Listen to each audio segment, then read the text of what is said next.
We find ourselves in unprecedented times at the moment, with inflation running at the highest level that it has done for nearly 40 years. And the last economic situation, which was anything like the one we find ourselves in, was at least 12 to 15 years ago. People are largely worried at the moment about inflation.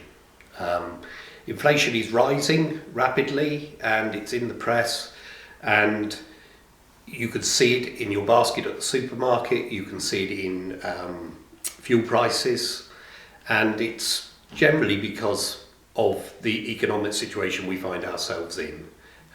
Brexit, COVID, and the war in Ukraine have all interacted to form a bit of a perfect storm, and have meant that basically at the moment supply is being outstripped by demand, which causes inflation. It's a massive worry for people. Wage inflation is a massive factor for businesses, but also for the consumer in their pocket. They're worried that their wage today is not going to buy what it bought yesterday. What happens next is, an interesting one, and nobody has a crystal ball, so nobody can say for sure. But when you look at the cycles of business and the cycles of economics, is that things do change, things do return back to normal. But I think we can say for the moment, inflation is going to continue at these high levels for a period yet. That means that businesses have to adjust. They have to reconsider what they do. They need to reassess their demand cycle and how they pay their staff. And it's very important to continue to project, to understand what we know by looking back at the past, but very much looking forwards to how do we think our businesses are going to be affected by this economic cycle. The sort of tools that people might use to look forwards are, funnily enough, by first looking backwards.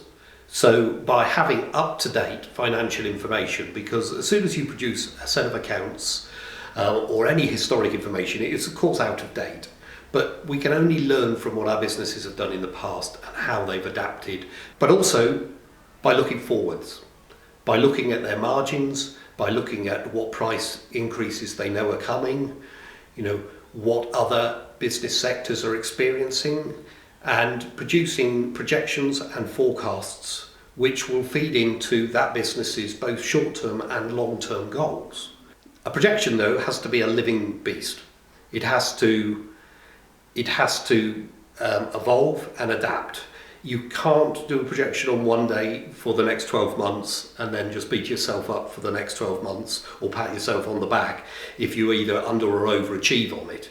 You must adapt the projection. You must look at it again and again and again. And if things change, if you have a bad month, reproject it forwards. If you have a good month, reproject it forwards. If you know something is coming, something is changing, whether it's something the government might do or your suppliers have told you is going to happen, project that forwards again.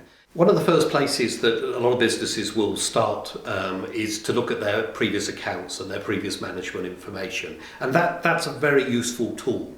But unless you have an awful lot of friends in the industry or knowledge of other businesses, you will only have your own information. That's when you need to turn to financial advisors and professionals like ourselves in the marketplace who speak to literally hundreds of businesses every year. We at Monahans have worked with clients over numerous years and seen them through some very similar times to those that we find ourselves in at the moment. And our door is always open to discuss such matters and help you and your business stay in control during these difficult times.